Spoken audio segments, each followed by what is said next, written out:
Hello, and welcome back to another episode of Critical Reactions with your host, Bryan. We're going to continue on with this week's theme of emo music, looking at dreary, emotional, longing, melancholic songs.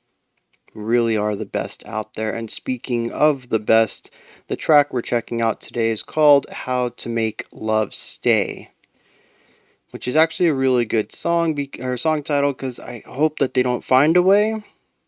Because if love did stay, we'd have no emo music. So, let's dive into this and check out Empire, Empire. I Was a Lonely Estate, the song How to Make Love Stay.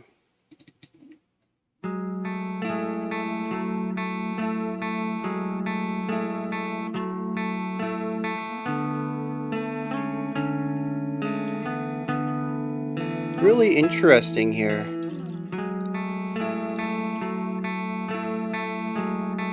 They're kind of together, and then they are not, doing their own separate things.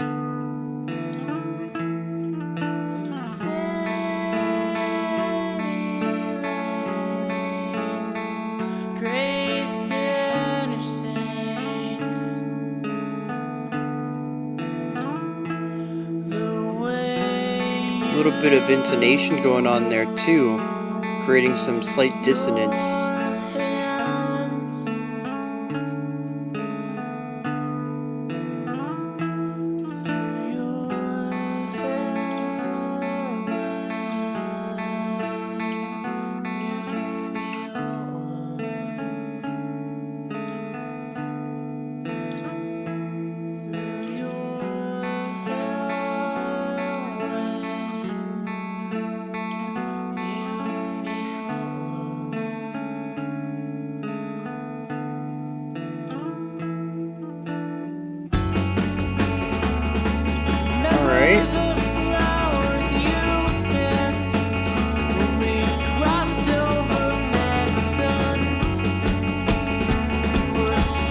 Mostly snare work here, except for the cymbal.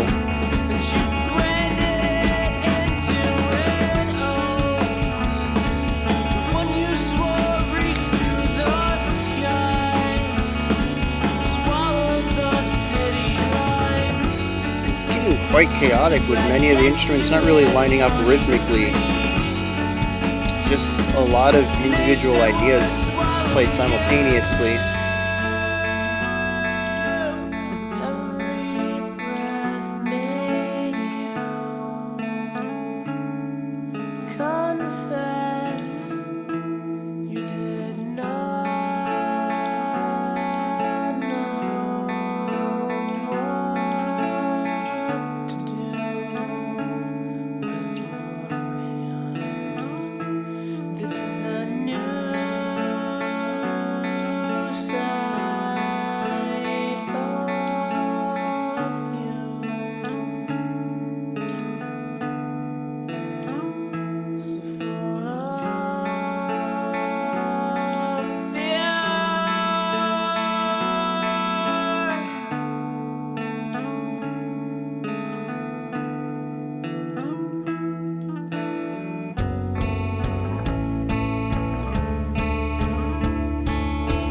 Really strong bass presence here leading the momentum.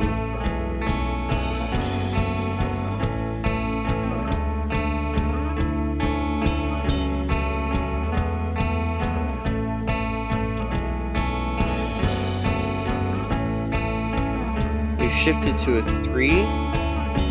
Our guitars are following similar rhythmic patterns again, although playing their own ideas.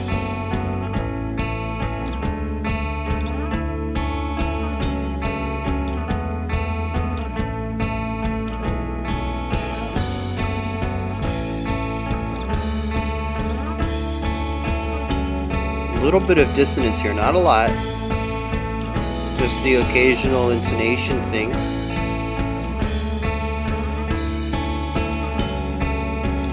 Drums are opening up with more crashes. It was just rides. Now it's pretty much just crashes.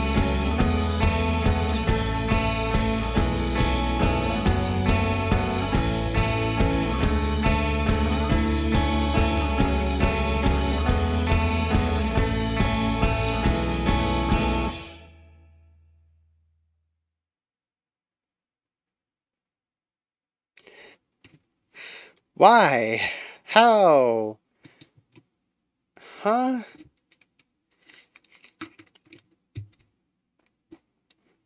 I want to start with that ending because it's kind of bizarre.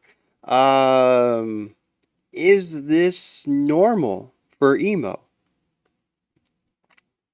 Or did I just happen to get two songs that are similar in structure? This is very reminiscent of Death Cab for Cutie that we checked out a couple days ago called We Look Like Giants, where the meat of the track was the first half, give or take, where we had most of our compositional building, lyrical delivery, and the second half of the track was just an elongated slow burn that really didn't go anywhere and was designed to sort of emphasize a specific emotion and just dwell in it. And that can just perfectly encapsulate what's going on here as well. We have our first half of the track with our verse, chorus idea. We go into a bridge though, and the bridge becomes the outro. It doesn't move into another idea, it just sort of does what it does. Granted, here we have a little bit of the opening up of the drums, but the guitars and bass don't really change much from start to finish here. Um, it is interesting though. I can't really talk about the bridge in isolation as much as I really wanted to bring it up first and keep it, while it's fresh in my memory. Everything I want to say about it's in relationship to what our instruments did previously. So I gotta go back. Our intro leads into our first verse, which is identically played as the second verse and which is the foundation for the variation that happens in the bridge. This is a very key aspect of the track here. The two guitars. They are constantly in fluctuation of whether they want to augment what each other is doing and provide support and multiply their sound and have an additive impact on each other's ideas, or separate and find their own voices. At the beginning, this is done in I think it's every two bars. So we have a 4 bar phrase of playing together and then playing separate and then playing together 2 bars each. And I pointed that out while we were listening. But there was one interesting thing I don't think I got a chance to point out. When they were together and they were both playing these eighth note, well, the right guitar is playing eighth notes, the left guitar is playing quarter notes. The accents sort of bounced back and forth. They were playing together. The ideas were similar and based off of one another, but the accented hit, the loudest note in each of the sections, bounced back and forth. They never quite accented at the same time. There's always this degree of separation. And we can kind of see that in the bridge when we get around to that. I'll be sure to touch back on that subject. But yeah, even when they're together, there's still some separation. And then, of course, the other half of this is that we continue the quarter notes on the left side, and the right side just does this little melody line all on its own, just kind of veers off into its own direction. The drums come in, and they're very sparsely played. We have very vulnerable vocals. They're very quiet and isolated. It almost feels like a calm, higher range speaking voice. There's not a lot of power behind it, not a lot of volume. It's just sitting around here and singing. Just a very comfortable, higher range tone for our vocalist. There is one note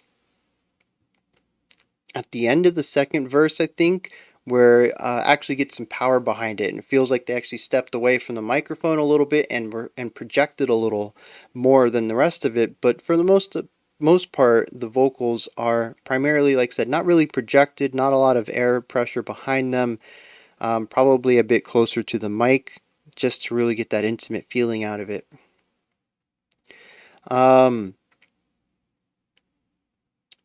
Interestingly, though, throughout this section and the chorus, I think it was, the drums change into really odd. Oh, you know what? It might not have been the chorus. It might have been that second chorus. It was more of an evolution over the entire half rather than a back and forth. Um,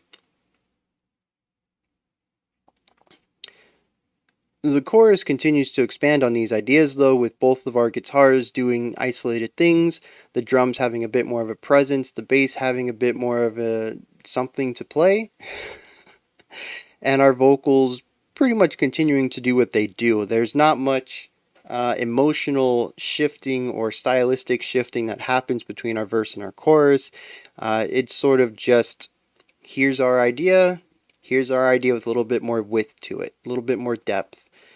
We go back to the original idea, and moving into our second chorus, the drums begin to ramp up intensity a little bit. And in the second chorus, we actually have a vastly different drum part. It is sort of chaotic. And I really want to bring this to light because the second chorus, I believe chaos is the purpose of it. Whereas in the first chorus, our two guitars and vocals all doing their own melody lines kind of worked. I wouldn't say it was distracting in any way. Something changes in the second chorus. I'm not sure if the bass picks up something additional. I'm not sure if one of the guitars is playing a different line that maybe contrasts a little harder against the rest of the melodies. I'm not sure if it's because of the drum adding more complexity to its part, which, yeah, we went from basically straight cymbals to bouncing around. Like every beat, maybe even every eighth beat, had a little bit of a no, had a different hit on him. Snare, bass, tom, cymbal, different types of cymbals. It felt more like melodic drumming, where it wasn't so much about keeping the time. The rhythm is there; it's in every hit. But it's about what would come next in a melody. Should we go higher? Should we go brighter? Should we go lower? Should we go darker? Should we go wider? Should we go thinner? And instead of really looking at it pitched wise, we're just looking at it dynamic wise. What are the characteristics of each of these parts of my drum kit? How can we utilize those characteristics to create something that feels moving rather than rhythmic? Like I said, it could be any number of things. I'd have to go back and give the track another listen to really figure it out, but there is something about this second chorus that is overwhelming. I think there's just too much melody going on, and there's at least four pieces. We have our two guitars doing their own things, granted they're panned out to the sides. We have our vocals and drums center. Our vocals are doing a repeated loop. Our drums are kind of playing whatever they feel comes next. And like I said, I don't know exactly what the bass was doing. It could have picked up a melody, or could have just continued playing the single notes that it had. But either way, there's just a lot of movement going on. And it's not just the sheer number of notes at any given time that makes it feel chaotic. It's also the dissonance. This is something that we've heard lightly up to this point, but is really put on display here in the second chorus. Is I really want to say intonation problems, because that's what we refer to it in classical music, where everybody's expected to have their instruments in tune. It's not really a problem here, though. It's not an issue. It's not a bug. It's a feature. They deliberately went for this. The guitars are not quite in tune, and it makes it so that even harmonious dyads end up having a bit of tension to them, and any dyads that are typically tense have even more tension applied to them. And there's this element underneath the entire track that is something's amiss. There's something lurking beneath everything, because the music is fairly palatable. I won't say that there's anything in here that's too abrasive. It's quiet, it's calm, it's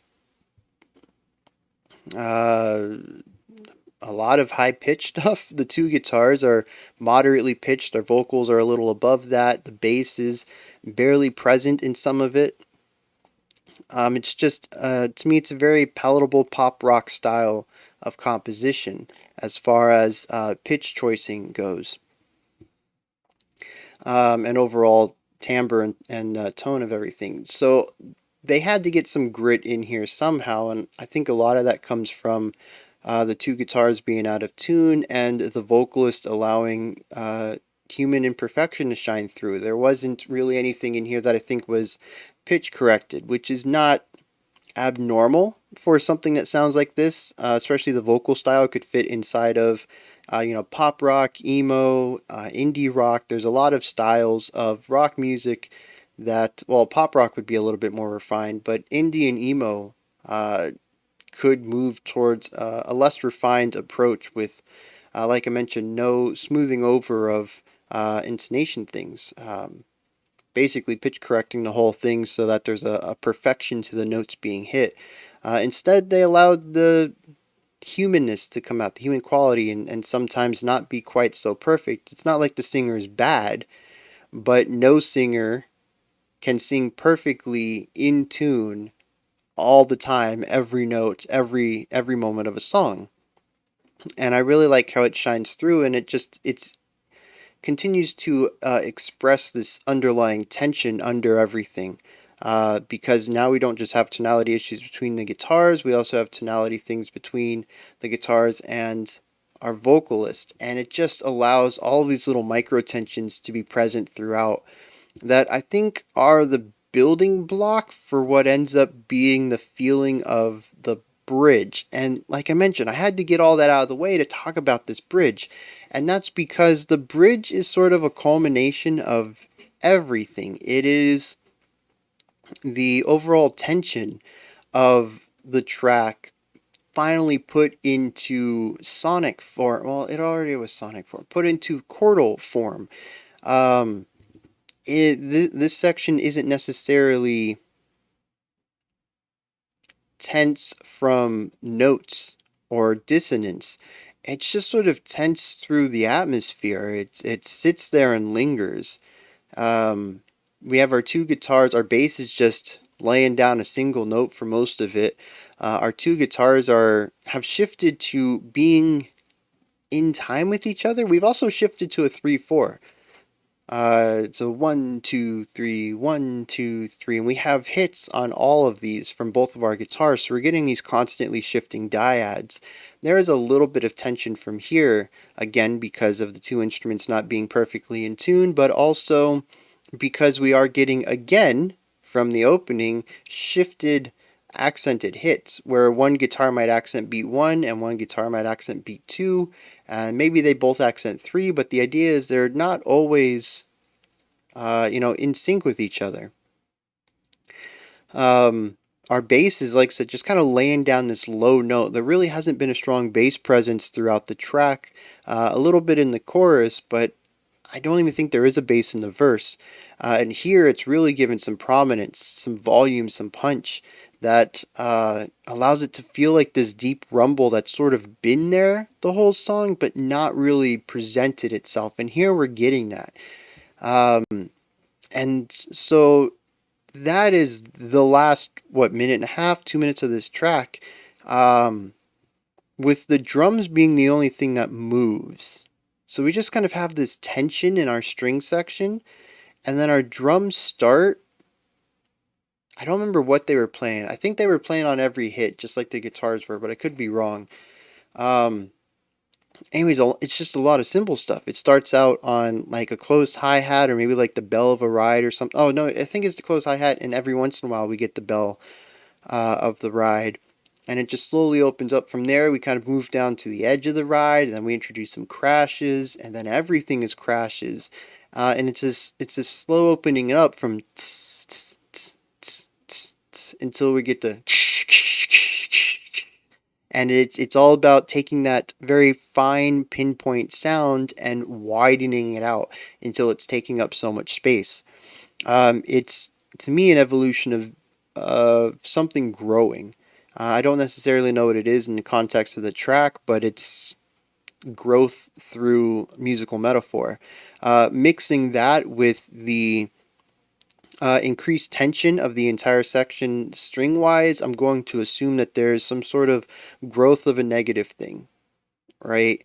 Being that it's emo week, my mind's already in relationships. It could be, an underlying tension that's always been there from the start, but has been ignored until you just can't look away from it anymore. And now it's a big problem, right? That kind of idea.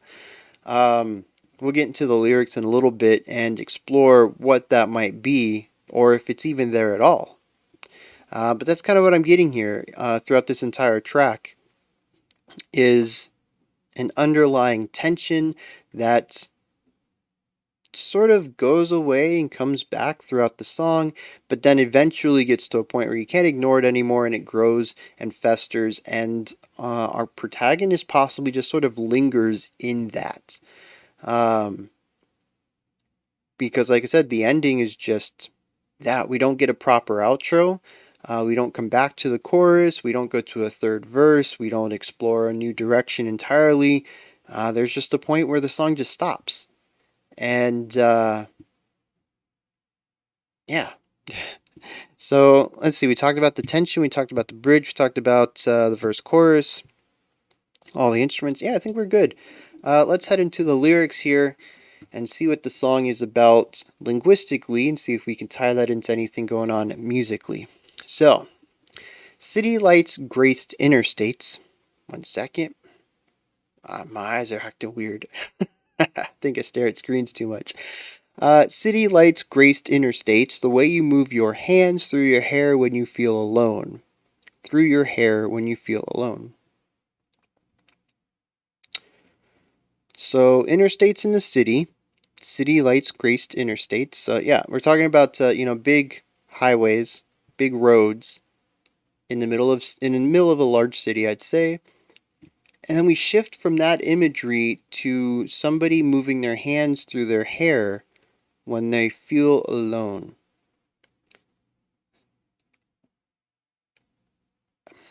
We'll come back to that. I don't quite understand the juxtaposition there, but I think, I get the idea that we have somebody who feels lonely.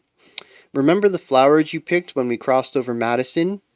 You were so sure you found yourself that you branded it into an oak, the one you swore reached through the sky and swallowed the city line, and you had yet to hit 23, an age that would swallow you. So it seems like we jumped time, possibly. The beginning, we have this you, the second person, who feels alone. Then we have our narrator talking to this other person, and they're not alone anymore. They're together. It says, remember when we went and got flowers, and when you did this, and when you... I think this interesting. It says, you were so sure you found yourself that you branded it into an oak that you swore reached through the sky and swallowed the city line. So this oak tree was such a magnificent tree that this other person felt changed by something in life. You were so sure you found yourself that they put it into the maybe they carved it into the trunk or something. It says, and you had yet to hit 23, an age that would swallow you. So yeah, we're definitely talking about somebody who is younger than 23, which is definitely a time of self-discovery, but also very young. And for somebody to think that they have completely found themselves by that time is, one, very normal. I went through that same thing. I'm sure a lot of people do. The teenage years, especially, 15 to 20, especially when you get into your 21, 22, 23, your early 20s, you really think you've begun to find yourself. And like I said, I did too. And here I am at 30, a different person. Not wholly completely, but more matured for sure than I was a decade ago. And I'm sure when I hit 40, I'll look back on here and say, yeah, I was on the right track, but not fully there yet. And I'm sure when I'm 50, and it just continues, right? You don't ever fully find yourself. If you do, I think you failed yourself.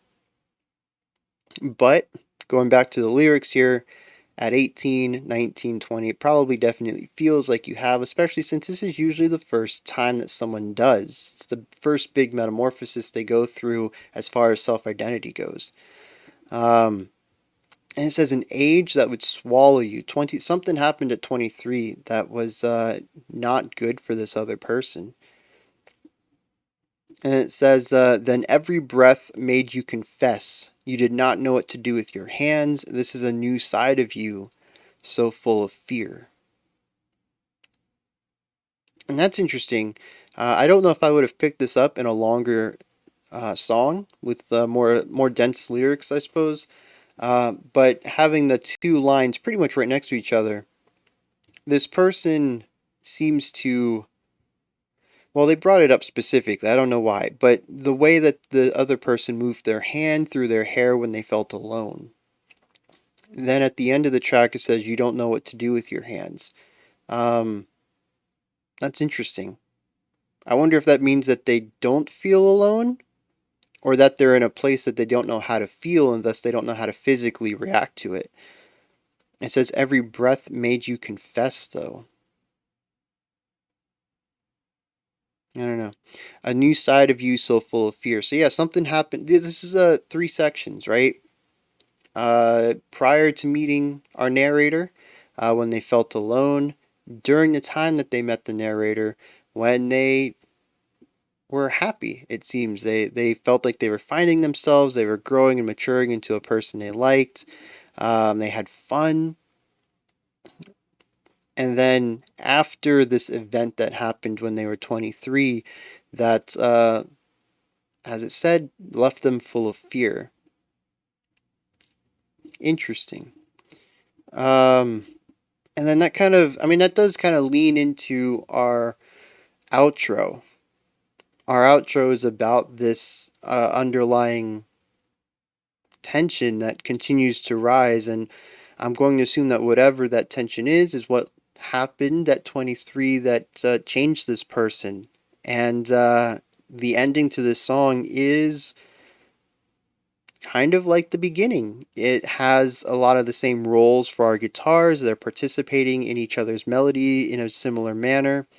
The drums start out similar that they did with the verse, and the overall vibe, the sound of it hasn't really shifted much. There's a lot of similarities to what comes before it, but it is also very unique. It is in 3/4 rather than 4/4. We have a big shift there. We have a strong bass element that provides moodiness on the lower end of the pitch range.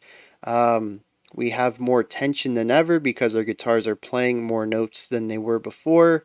Our drums continue to open up and get louder and wider. Not louder, just wider.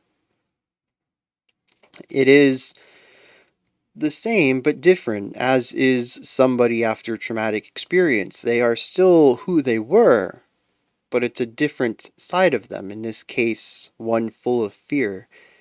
And I wonder if the bridge is supposed to be the representation of that. Granted, it comes after it lyrically.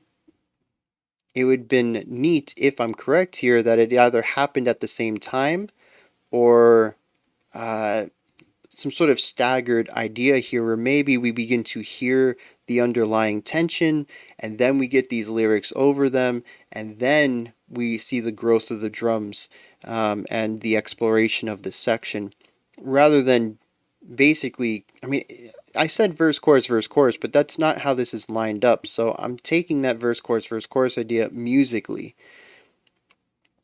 In that we can look at the two sections that our guitars and drums are playing and watch them go back and forth there. But lyrically, we don't actually have that. It's completely linear. At best, we have a verse, chorus, verse. And that's only primarily because of length and a little bit of the lyrical structure of the meter that the lyrics are written in. But yeah, just kind of having that nice, like I said, staggered growth of introducing this idea of the underlying issue and then presenting that idea lyrically and then exploring it musically and having this nice cohesion between the two sections. But otherwise, I still think this works really well at having the music explain what's going on in the lyrics and to showcase the theme in both ways. So yeah, those are my thoughts on Empire, Empire. I Was a Lonely Estate, their song How to Make Love Stay. Which, coming back to that title, yeah, I don't know how that fits together.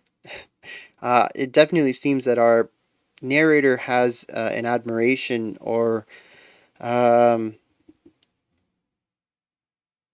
yeah, an admiration for this other person. But you know what this has to do with making love stay, unless the traumatic incident was something to do with a relationship and a loved one. But I think it requires more insight, maybe more context into possibly what our vocalist was singing about here. Maybe a real world event or a story they had in their head or something to really help me at least tie the title to the lyrics and the musical themes. Anyways, you guys want to comment down below, I would appreciate that. Let me know if you enjoyed this or not, anything that stood out to you, anything you'd like to add on or correct me on, let me know. Above that, if you could, head into the description box and there's a link for Linktree.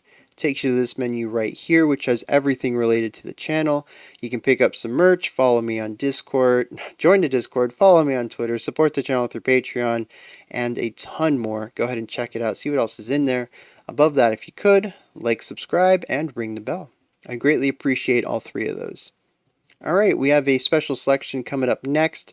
Otherwise, check out tomorrow, 5 p.m. Eastern Standard Time, 9 p.m. UTC. We're going to be looking at our final track for Emo Week and a creator request. Until next time, remember to be critical, not cynical, of the music you listen to, and have a fantastic morning, afternoon, or evening whenever you choose to watch my videos.